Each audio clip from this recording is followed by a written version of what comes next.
So this episode, I had a lot of emotions, and I feel like some people that I was feeling in the beginning, I'm now starting to change my opinions of them, and I just didn't like how it ended. Like, I went through a range of emotions with this review.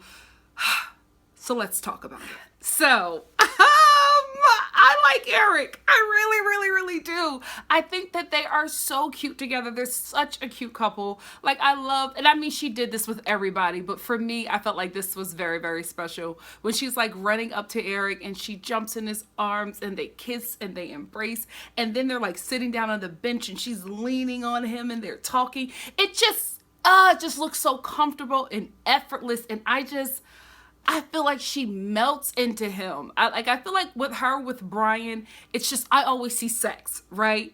Her with Peter, I see a relationship, like a real relationship. Like, I can see these two like being married, you know, Whole Foods, Peter pushing a cart with their beautiful biracial daughter. Okay, their kids would be gorgeous, and her looking at couscous or something. You know what I mean? Like, they just seem very real to me. But her and Eric, it just feels so right. Like, I feel like they're puzzle pieces that just fit together so perfectly. It just doesn't, it's no effort when it's the two of them, and I think it's because he's finally letting his guard down. I don't know if it's a little too late though. I love Eric's family, and now I feel like Peter is in trouble because his family is so warm, so welcoming, so inviting. I wanted to be at like this family get together that they were having because it just seemed like so much fun. And then Eric's family is like full of like, lovable black women. So I was like, Rachel, you'll do just fine in this family. I just also love how they just embrace Rachel. Like, she just came right in and they were so happy to see her. They were so happy for him. And I was just like, oh my gosh. Oh, Peter, you're in trouble because I am not only falling for Eric, I'm falling for this family. And can we talk about his Aunt Verna, who is amazing? My really good friend Robert, and faithful viewer of my Bachelorette reviews, he just informed me that Miss Verna Myers, she is a motivational speaker and she has a TED Talk. I think she has a few TED Talks where she talks about like race and like how to overcome it. Like, she is just very inspiring. And I knew that she had to be something because not only was she very comfortable in front of the camera, she was also just the way she delivered the dialogue to Rachel. I was just like, you do this on a daily basis. Like, you give these kind of, I knew she had to be some type of motivational speaker or teacher. And when she sat down and she talked to Rachel and she was just like, let's talk about RACE. I was like, nobody just makes that up. You have to be some kind of teacher. So to see that she was an author and a motivational speaker was not surprising, but she was just amazing. She was you can see that she's like some really prominent pillar in that family, because she wouldn't be there if Eric didn't really look to her. And if you look at his history, he's also a motivational speaker. So I don't doubt that she probably got him into that and really raised him up in a way to be able to lead out this kind of career choice because of the success that she has had. And I just loved the moment with her and Rachel, and it just felt very comfortable and at ease. And if I was Rachel, I could see myself falling in love with Eric even more because of his family. Like, who wouldn't want to marry into a really good family? Every family has their problems. Nobody is perfect, but I felt the love from that family. I wanted to be in that family. Let's just talk about this. Let's just have a little dialogue, just a little bit of tea for a minute.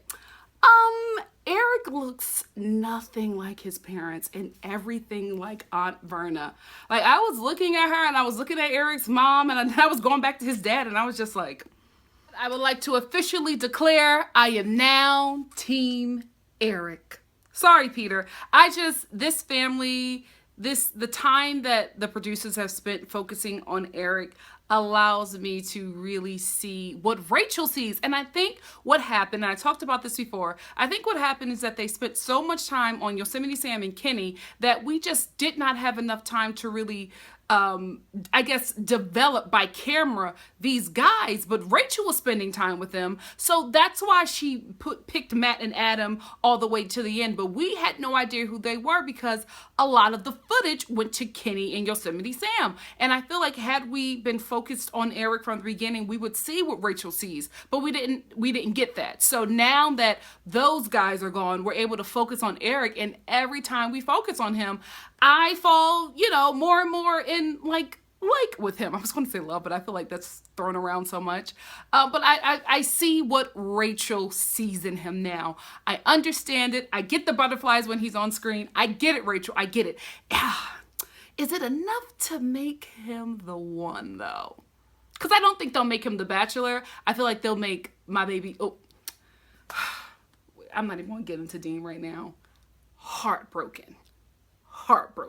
And before we move on to Maleficent, I just want to say this. I feel like Rachel gets caught up in semantics and not actions. Because when she's wrapping up everything with Eric, they have this moment where they kiss or whatever, and he says that he's falling in love with her or he loves her. And then he says, well, let me tell you what that means. I wish he wouldn't have said that because she got caught up in that. She got caught up in the fact that when he explained what his love meant, that he cared for her or he liked her more than he loved her. I'm just sitting there, I'm yelling at the screen. I'm like, girl, do you know how hard it is for a hood dude to say that they love you? They don't say that they love anybody besides they damn mama, even their kids. You know what I mean? Like, it is so hard to get a hood guy to say that they love a woman. And for her, like, they show it, but you know, I don't want to be soft, you know what I mean? I like it, that's my babe, that's my wifey. But love, for him to say love and declare it on national TV, that is huge. And don't act like you don't know this, Rachel. I don't care how suburban you are. You have had a few hood brother rendezvous. Don't play me, sis. I know. So I just was really upset that she got caught up in the semantics of it. I'm like, that's what love is. Like, when you care about somebody very deeply. And like, I don't know. I just felt like she got caught up in the semantics of him explaining that he loved her because she's feeling somebody else. So it'll probably make it easier for her to cut him. I think that's what's happening here. I hope I'm wrong. That aside, she says that she's falling for Eric. Get in line, sis. Get in line. So it's time for Maleficent's hometown date. So Rachel is finally getting to see Brian, and she does the same thing that she did with Eric, runs up to him because it's magical, and she jumps into his arms and they kiss or whatever. But you know what he does? As soon as they're done kissing, he starts speaking to her in Spanish. Yes, our boy Brian is a genius. He knows exactly what to do to be able to win this whole competition at the end. Because as soon as he starts speaking Spanish to her, what does she do? She melts. She melted from the day he got out of that limousine when he started. I told y'all, my first review, I said, this dude got her with the Spanish. As soon as he started that, she was done. He spoke directly to the puss. This is why he's winning. This is why he's winning. None of these dudes have spoken to her puss like Brian has. He knows what he... Damn it, Rachel. Have you seen his show, The Player? This boy is good. You know what? Brian was actually very attracted to me this episode. Besides that Spiegel catalog, fake polo shirt that he had on, he looked, cute to me. And I think the only reason why I thought that was because he didn't look as Maleficent-y. You know what I mean? Like, he didn't... I think he eased up or probably stopped with the fillers. I think it's the Botox. And did you catch the part where Brian's mama exposed him? She was just like, you go out with so many women and then you go on this TV show and you fall in love with this woman on this TV show. Mother was exposing him. She know her son is a hoe, but that's her baby and she loves him. So she's just like, you got all these women and you don't settle down, but you settle down all of a sudden for this girl on this TV show. Who you playing? He must not have let his mom in on the tea that he was trying to scam this whole show. So the mom was just, speaking truth about her son, something that we have always known about him, but it's never been spoken on the show. But we all know. You know what? Dean and Peter talked about it as well, but it was like cut out. It was like, one of them cutting room floor, like bonus episodes, not bonus episodes, but bonus clips. I think that was on their YouTube page. I remember seeing it. And I think somebody put it in a comment section and I actually watched it and I was just like, oh, so it's not just me. There are other people who see that he's a player and they see that he knows what to say and that he's playing Rachel. I'm so sad that she doesn't see this. I'm so sad. His family is intense. Like, it's just, I don't know, compared to like Eric's family, and then you get to this like very intense family where the mom starts crying about the son and, if you hurt him, I'll kill you. All that stuff.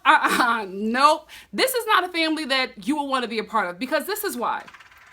Unless they pick you, you will never be good enough for Brian. And it's it's just an awkward position to be in because I don't really think that Rachel felt that comfortable. Well, compared to Eric's family, I don't think she felt as comfortable as she did at Eric's home than how she does like in this situation with Brian's family. And I feel like she's really trying because she likes him, but it was just, oof, it was a weird contrast to go from all this joy to just you're messing with my baby boy and all. No, who wants that? And you know what, Rachel? If the producers are smart, I hope that they got Brian's ex-girlfriend and like did have her and Rachel do a little sit down like they did with DeMario, because I think before you move forward with Brian, you need to talk to her and find out why she decided that this was not worth it. Why she was just like, you know what? It's okay.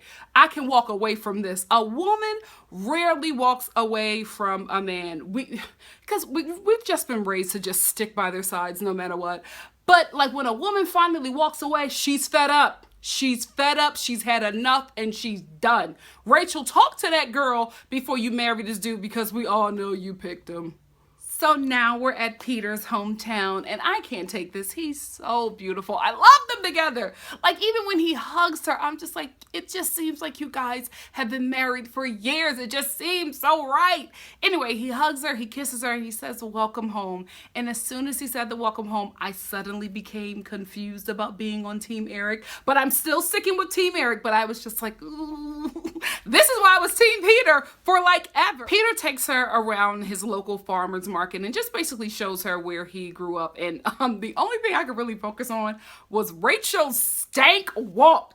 Can I tell you, Rachel got a walk on her, and I am not hating, you know what I mean? She was just sashaying down them streets. I said, show them what you working with, girl. Show them what you working with. Shake it, don't break it, Rachel. Hey, shake it, don't break it, girl. Oh, shake it, don't break it, Rachel. Hey, shake it, don't break it, girl. Then Peter takes Rachel to meet his friends, and Peter's friends look like Wisconsin. Peter and Rachel sit down with the friends and they start discussing everything. And then Peter's just like, out of all my friends that I have 10 friends and 8 of them are black. I'm just like, yeah, but it's Wisconsin, Peter. I don't know why he felt the need to mention that. But I mean, you know, this is the first black woman that he's dating. I felt like maybe he needed to like say that to break the ice. I don't know. It was just really weird, this interaction with Rachel and Peter's friends, because maybe they just weren't comfortable with the cameras, but they just, I just don't understand how they have fun, because they were talking about how fun Peter is, and I'm like, we've never seen that, but the friends don't look like they're fun. So I'm like, what kind of fun are you guys talking about? Are you talking about like what maybe a lot of people consider fun, or are you talking about the fun you do in Wisconsin? I don't know. They just all seemed very, very muted. And then like there's like a separation. The girls go with Rachel and Peter, and his bros sit down and talk. And they're, you know, the guys are really encouraging him. They're just like, don't mess it up. She's a good one, you know. But then Peter says this, that he's just not ready.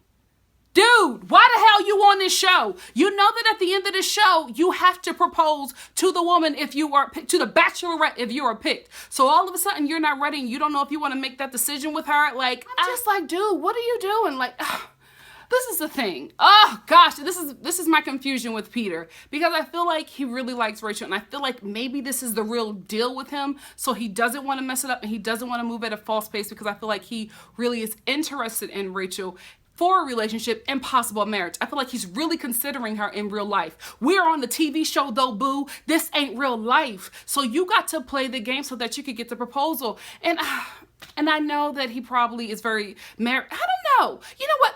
I'm done. I'm done making excuses for Peter, because you knew what this show was about. So to get this far and then all of a sudden start having doubts, although he did say to Rachel when she was trying to jump his bones in that tub that we need to cover more ground, so let's hold off on the kissing. I don't know. I'm so confused by him, and I think I'm so confused by him because he's fine and I want him to win the competition. But now I kind of feel like he's trying to like play us to become the Bachelor. This show, I have never in my life been stressed out by a show like this since The Walking Dead. I am stressed. Also, this is a serious question.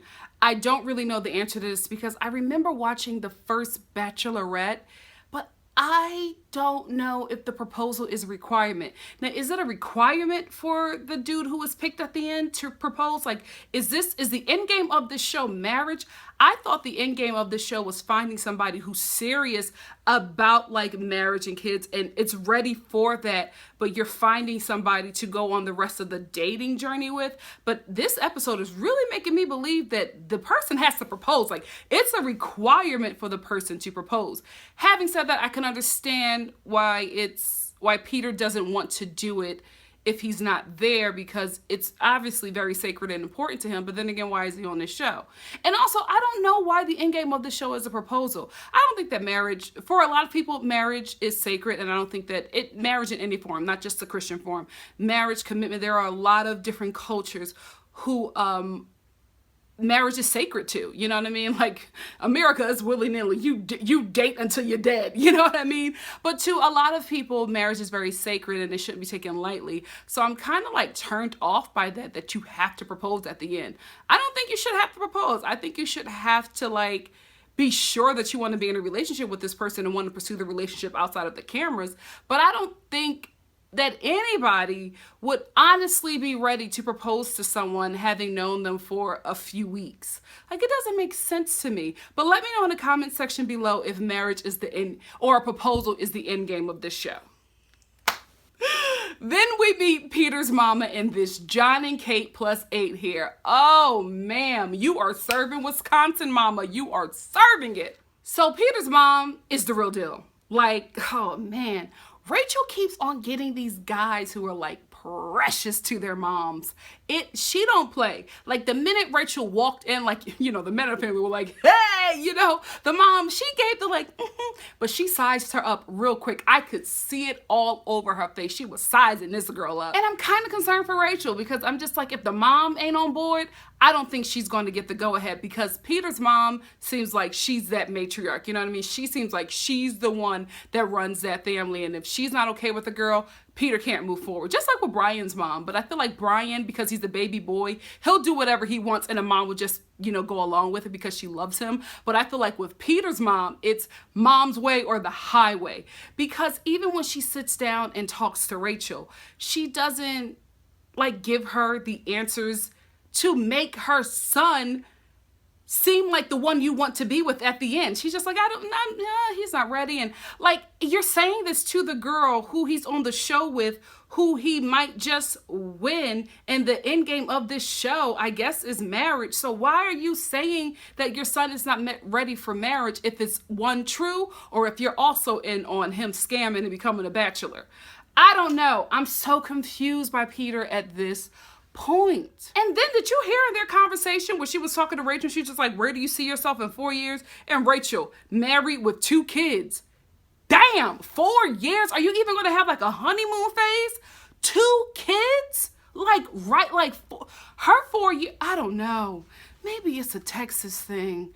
I have no idea, but 2 kids in 4 years is huge. Like, you have to, like, isn't the first year the honeymoon year? And then maybe you decide to start having children. But like, it seems like Rachel wants to have kids right away. Like, damn, Rachel, you got to get to know the dude. And it seems like you're probably going to pick a white man. So y'all got to work through some things first before y'all start having children. Ugh. So it's the end of the hometown day for Peter, and him and Rachel go out to talk. And I just feel like he's talking backwards now. Like, he's trying to talk Rachel out of picking him. I think he realizes that she is going to pick him, and at this point I feel like Peter has only been on the show because he wants to be the next bachelor. I feel like he's playing the game, and I'm just kind of disappointed because he has not said that he loves her. He's just saying that he really cares for her. And I'm just like, Eric said that he loves you and explained to you what that meant. Peter hasn't even said that. He keeps on saying he's on the path. He's on that path. So I just feel like he's trying to no longer sell himself now that he knows that he's in the top 3. And I'm just disappointed by that because I liked him for her, and I feel like he does have an attraction for her. I'm just not understanding how he's playing. And the only answer could be because he's trying to be the bachelor. Because he talks about, like, and this is the thing, a lot of people are holding over his head the fact that he said that he wanted to be the bachelor in high school. listen, I wanted to be a zoologist. You know what I mean? Things change. You say things as like a 17-year-old that doesn't really hold up when you become an adult. So I think that he was just trying to be funny and cute. You know, if there is some meaning to that, we'll find out later. But I don't really think that something that he said at 17 should be held over him now at 30 freaking 1. However, I do feel like it's either two things. Either he is trying to be the Bachelor or he does have feelings for her and he's moving at a normal pace. But this pace is just not normal for this show. You have to move very quickly. And I don't think that Peter wants to play to the entertainment. But then I'm just like, why are you on this show? Because I heard a rumor that they had asked him several times to be on the show and he turned it down. I don't know how true that is, but I heard that he turned down being on the Bachelorette several times, and when they announced that it was Rachel, they never reached out to him. He reached out to casting. It was just like, I want to be on her season. And then Rachel even talked about how Peter is different off camera and they have these moments that is really special to her. So I feel like it's either he's the real deal or he's a scammer. I'm hoping that he's the real deal because I like them together. I don't know. This was a sad episode for me. So Rachel goes to meet our baby Dean, and you know, it's a typical run into the arms and they kiss and everything, but I don't know, out of everybody, I really loved their moments together. I think that I think with Brian, Rachel is sexually attracted to Dean as well. I think her attraction to Dean is on the same level as her attraction to Brian, but because, and I don't think it's his age, I think it's because maybe Dean doesn't seem as experienced as Brian. Rachel shows her attraction for him like she's very sensual with Brian, but with Dean she's very careful. But you can tell that she wants to, you know, jump his bones. Who doesn't? Anyway, they have this really sweet meeting where they're like on ATVs, and then they start to talk about. Wait a minute, I'm sorry, I forgot to mention. Dean had his cakes out again. That boy's butt, we need to see it. Like, I hope we get to see it on Bachelor in Paradise because our baby is going to be on Bachelor in Paradise, and that's the only reason why I'm watching. Anyway, they have this moment and they start talking about his dad, and he's really, really embarrassed by his father. Again, I don't think it's because his dad is a Sikh. I don't think that's what it is because, you know, I looked into what his dad was doing, and I feel like his dad is a Sikh, but his dad is doing some other stuff too, because my friend who is from the Sikh community, she was just like, he doing some extra stuff. Like, his dad is in some other things as well, but he is a part of the Sikh religion. Anyway, I don't think that that's what embarrasses him, because he released on Instagram, he wrote on Instagram that he wants people to really respect the Sikh community and his dad's religion. I don't think it's that. I think that his father probably, after the death of his wife, Dean's mother, probably went like really far out there trying to find like cults or new age things or just whatever to really cope with that. And I mean, some people go to alcohol and drugs, and other people go to religion or new faiths or ways of thinking, or, you know, a lot of people. I feel like his dad had a little eat, pray, love moment after the mother died, and this is what he came back with, because it seemed like he's dabbling in so many things, but the core of his issue is the fact that he lost the love of his life, and these other things are, I don't want to say distractions, but it occupies his time while he mourns. Anyhow, back to Dean and Rachel. They're sitting here discussing the father, and they begin to like get up and go to actually meet Dean's family. And can I just say, I think that, like I said before, I think that Rachel's attracted to him, but I also think that just them sitting together and talking, and I don't know if it's because of his age or his experience, or just Dean is just such a coy kind of person. I don't know what it is, but when she was talking to him, I got the teacher and student vibe again, and it's just like, he's so boyish, you know, like it's just. He's our baby. You know what I mean? He's just like a cute little baby, a sexy baby. Wait, no. Oh, that sounded terrible. They go from like this beautiful green farmland, and they start to walk up to Dean's father's home. And can I just say, what the hell? That home looked like the set of Texas Chainsaw Massacre. I'm telling you, go back and watch that movie. That looks like the exact same house. I was like, where the hell are you guys? Because let me tell you something.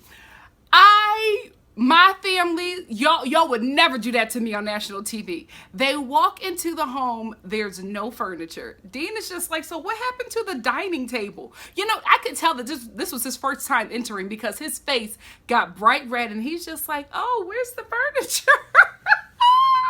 They're all sitting down on pillows. Again, nothing wrong with it, but man, my baby's face, he was like, what the hell happened? Then his dad brought out the gong and I fell out because Dean hadn't seen his father in a very long time. So to not see him in a long time, then to bring somebody home, dad then got rid of the furniture. He brought out a gong. I mean, oh, Dean, let me tell you something. I don't care what my mama believes, right? However, if I'm telling you that I'm on a TV show and I'm about to bring a camera crew and a dude that I'm interested in marrying, you better have some furniture. I don't care if you don't have no furniture. That's the thing you do. At least for this moment, I need you to go to Rent-A-Center and rent a nice little living room or dining room set or something so that when the camera crew comes there, my man can have somewhere to sit. Poor Rachel, she played into it so well though. She was, you know, it seemed like she was a very open-minded, understanding person and she went right with it, but it was just very difficult for her because Dean was just not into it. And then the dad like had them lay down and I'm gonna be honest with you, it was different, right? It just seemed really comfortable. I was just like, oh, I wouldn't mind laying on them pillows, you know, just you know what I mean? It just seemed really comfortable. Jokes aside, Dean has a really, really nice family. His dad is such a sweet person. And when he started crying and did like this whole tribute with the feathers to Dean's mom, I was just like, oh my God. Oh, so sweet. You could tell that he loved this woman. And then that moment when I'm just mourning and I'm not mourning, when I'm feeling, you know, just really bad for Dean's father, I look at the new wife and I'm like, girl, how do you feel? Because what you not gonna do is cry about your what is it? I was gonna say ex. She wasn't an ex. And I don't want to say dead. Deceased. There we go. Because I'm just like, I don't want to say dead. That's not nice. It just seems too harsh. What you not gonna do is cry about your deceased wife on TV, and I'm sitting there looking with, you know, my bedazzled turban, looking at you like, wait a minute. I was just like, oh, I looked right at her, and she was like, it's okay, because Dean's father is crying about her, and he's just like, oh no, and I'm thankful for you too, and she was like, She probably punched him in his head with them camera stuff. You're not gonna embarrass me. Rachel's face trying to eat Dean's father's unseasoned goulash, because he even talked about the seasoning. I was like, oh hell no, I don't care how fine Dean is, I would never have eaten his father's like corn goulash, whatever the hell that was. It did not look appetizing. And then while they're eating it, he starts to talk about that he struggles with seasoning. I was like, oh hell to the no. But Dean is me. Dean was like, oh, I wish I wouldn't have ate before I got here.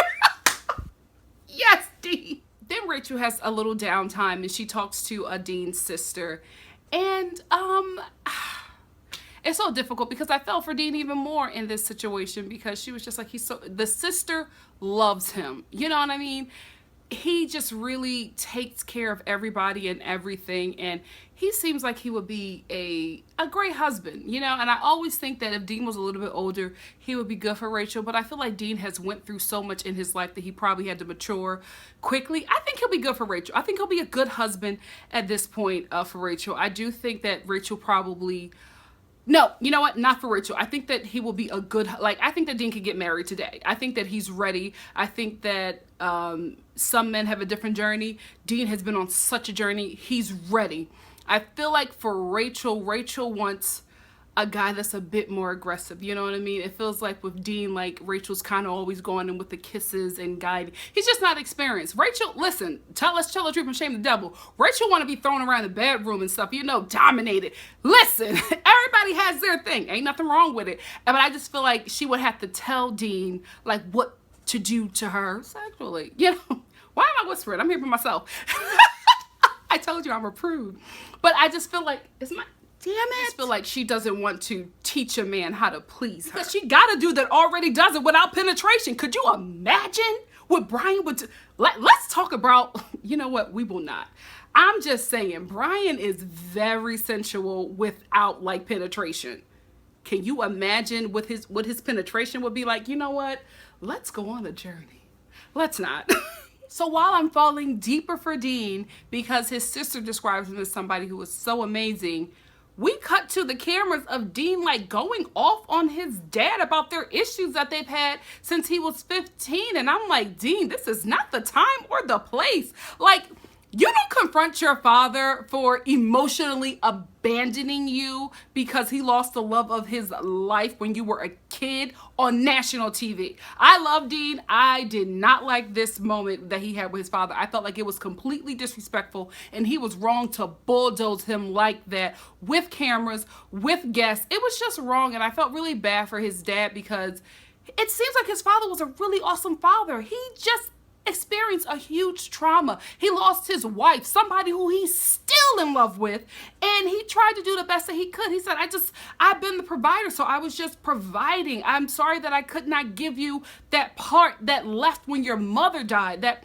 part of parenting. And I just felt really bad for him. And I just didn't like this moment with Dean. And I feel like he's a very sweet guy. And I feel like this was probably producer prodding to have him have this conversation. And I think that Dean was probably so caught up in his emotions he went along with it. I think this is also something that he probably regrets doing because I can't see how, especially a kid that loves their parent, could watch this and be okay with it. You know what I mean? He literally bulldozed his dad, and it just wasn't right. And after that, like, his father was just so uncomfortable, so defeated. It was just really hard to watch, and I did not like seeing Dean in that light, and I did not like him putting his father in that position. So then his dad storms off because apparently Dean can't understand that he's grieving as well. His dad storms off and he leaves. Then Rachel, who does not know what's going on, tries to talk to her father about Dean, and then he's just like, well, if you must. He gave her a little shady response because he's in his emotions right now and he feels, attacked. I totally understand, but Rachel doesn't know what's going on. So it was just very awkward and uncomfortable to watch her like try to have this conversation with her. And he did. And he was trying to like really sell his son, but he was heartbroken. And he was just like, you know what? I can't do this. And he walks off, and it was just a awkward hometown date or whatever. And at that moment, I knew that Dean was going home. Because how could you keep him? After that, like, uncomfortable to watch. And if you're thinking about marrying into a family, this is a very important thing. The dude has unresolved issues with his father. You don't want to be brought into that until that is healed. That is a no. Like, that is a red flag for so many people in general, like partners, women, whoever. Like, it's a red flag, because if you have unresolved issues with your parent, I can't have you whole for our marriage, and I need you whole. And he's not. So after like Dean's father storms off from the conversation with Rachel, she goes inside and he gets very emotional. And this part was really, really sweet because I think he needed that. And I think for Dean, he fell even more in love with Rachel because she was just so warm and just there and just very understanding, and just the way she stroked his chest. And I don't know if you guys saw this, but as she stroked his chest, he started to tear up, and I was like, oh, you guys are so cute, but you are not the couple. Like, this is not going to happen. And then they start to kiss, and he says that he loves her, and it's so sweet until I see him grab her weave. And I'm like, oh, Dean, don't grab the weave. Oh, he was like so like passionately kissing her and just pulling on that weave. And I was like, I know Rachel's braids are screaming right now. Then we get to the final scene, and I must say that as the season goes on, Rachel really steps her styling game up. I don't know if they were holding certain outfits for, later in the season, but as the season goes on, she looks great. This dress that she had on was beautiful. I loved her hair. I loved her makeup. The eyelashes gotta go. But the season is already filmed, so I'll understand. I'll just drag the eyelashes every time they annoy me. And you know what? Not gonna lie, those men looked hella fine standing up there. I was just like, yes, Rachel, you go, girl. Because I think out of all the men that was picked for her for this show, she got a good final four. Those guys were looking good in them suits. I was like, they all look like they're ready to walk down the aisle with you, Rachel. I'm so upset because I know my baby is about to go. Anyway, like, she starts giving out the roses, and guess who gets the first rose? Brian. Why did he get the first rose? Can I hear it? Because he spoke to her freaking puss. I have learned so much from this show. I will never let a man speak to me in Spanish because apparently black women can't handle it. Black American women. I know that there are black Afro-Latino. I know that, I know it. You know what I mean? I know about Sammy Sosa. Can we talk about Sammy Sosa? No, let's not talk about Sammy Sosa. Keep him in your prayers. Anyway, I just know that that is like, along with swag, Spanish apparently is kryptonite for sisters, because Brian gets her every time when he drops that Espanol, but you won't do it to me. You either speak English or Ebonics. Don't you give me that Espanol. You're not going to mess up my mind and drive me crazy. Nope.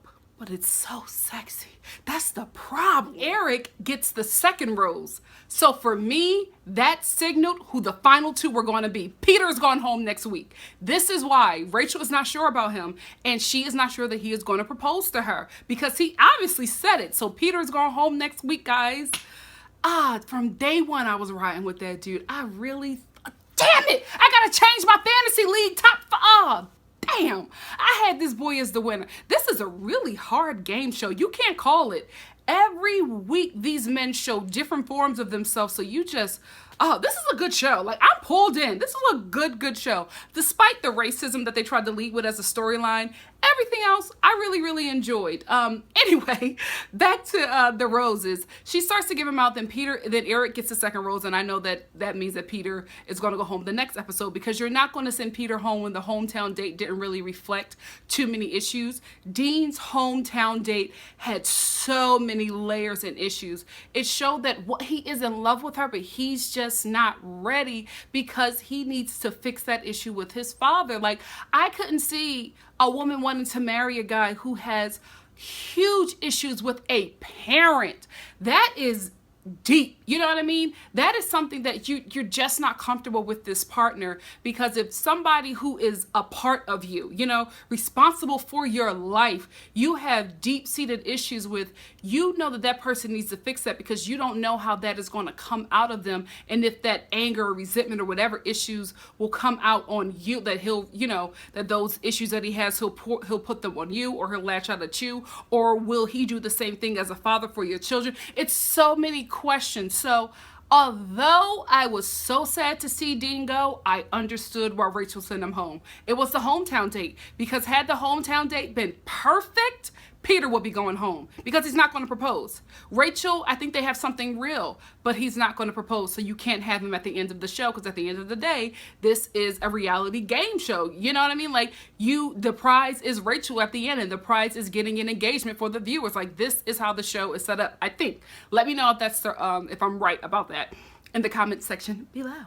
So Dean is just heartbroken. He gets a little snippy. See, this is why he went home. He was just really heartbroken, and he was just like, I told her that I loved her, like, I'm falling in love. I mean it. He's like, I just don't say that. Like, I'm really falling in love with her. And I think he is. I do believe him, but I understand Rachel letting him go. And let me tell y'all something. When he walked out of that elevator, I was just like, oh, Rachel, get him back. Get him back. Oh, and this is the last time that I can say this until Bachelor in Paradise. But here it is. Dean is fine, and I'll say it every time. So while I was doing this, I did a little research on Dean's Instagram, and now I kind of feel like Rachel made the wrong decision, because, like, guys, if you go to his Instagram, it's like engagement photo shoots of the both of them. Like, he has so many sweet pictures and comments about Rachel, and I'm just like, oh, he really is falling for that girl. And I kind of feel like he shouldn't have went home, but it was the hometown. The hometown did him in. I really feel like if he had a good hometown, he'd still be there. Oh, Dean, Rachel, get him back. And speaking of his hometown, I feel really bad. Like, he opened up his life to you. He said that he loved you. He exposed a very sensitive part of himself for the world to see for you, and you sent him home.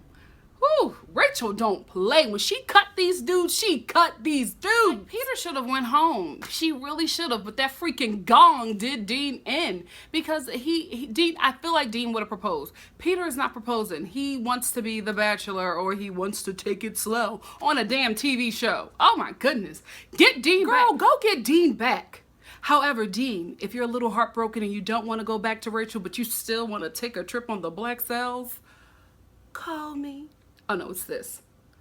Gotta work on my improv skills, because I'm telling you, in improv class, if you do this, they will cuss you out, because that is an old time phone. This is an actual phone. Improv 101.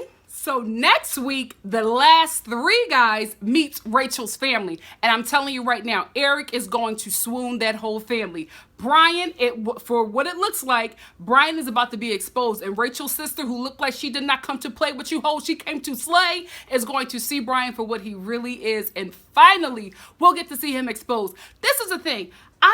Somebody was just like, why do you hate Brian? I don't hate him. I don't think that he's right for Rachel. And I think that he's a player. I think that he is playing Rachel and he is playing this show and he is playing a lot of the viewers. He is playing a game. That don't make him a bad guy. He's just a dude that loves a lot of women and don't want to settle down. But he went on the show because he's a showman. He likes the attention. This will get him more women. Like, that's who Brian is. Especially if y'all see the clips of that last show that he was on. And I get it. It was him years ago. I totally understand. I can't hold that against him. But he just does not seem genuine. Like, there's something missing with him, and I think he leads so much with the peen and talks to her puss that there's so much clouded, you know, her mind is clouded with that. Like, I feel like, and it happens, you get so caught up in the dude and kissing him and that you don't really realize that he's not right for you. And that's what I think is happening here. I like Brian as a person. I do not like him for Rachel. I think she's gonna pick him though. Okay, so before we wrap this up, I have a theory here. This is what I think is going to happen for the next few months and probably the year or two to come. First of all, Rachel is going to pick Eric. She's not going to pick Brian, and this is why she is not going to pick Brian. Her sister is going to expose Brian, and she's going to see some things that she probably didn't see, and the family is just not going to mesh well with him. And Rachel seems like she comes from the kind of family like Peter, like if your family don't rock with you, she can't rock with you. I think she always goes in, you know, the leading and guidance of the family. So I don't think that she's going to pick Brian. She's going to pick Eric because the family is going to love Eric. Eric is going to propose. Here's why. Eric lives out here in Los Angeles. Word on the street is that he's trying to, like, he's doing this motivational thing, but he's also trying to pursue a career in entertainment. This will be very good for him in his career. They will get, you know, TV covers and a lot of guest appearances on TV shows. So they both are going to be able to milk this and become like some form of a celebrity. So this will be really good for the both of them career-wise. However, they'll get a USA Today article and an Essence article about how their relationship didn't work, but they remain friends. And then you're going to see TMZ or paparazzi getting a picture of Rachel and Peter out on some kind of date because they're the real deal, and they actually end up rekindling. So then we see them on the cover of magazines again, and how we found love after The Bachelor and then the Bachelorette, and then they end up getting this wedding special that we all tune in for, and we cry because we saw their love grow and we see them for who they really are. And then it grows into more things. It grows into a wedding special, a baby special, a newlywed special. I think that we're going to see a lot of them on TV for the years to come. Dean will do Bachelor in Paradise. His heart will be broken because he's eventually going to become the next Bachelor. He won't find love on The Bachelor, but he will actually pick somebody. They'll end up breaking up and they'll end up getting a whole little special about how their relationship didn't work on probably Us magazine or We or some cheesy magazine. People is going to pick that up, and they're actually going to end up having this whole thing about how they love each other, but the relationship just doesn't work because of distance. Dean will then run into me at the Westfield Ball in Topanga Canyon. Our eyes will lock, chemistry will ensue, and me and Dean will eventually become a couple and get married here on YouTube. That's my theory, and I'm sticking to it. See you next week, guys. Bye.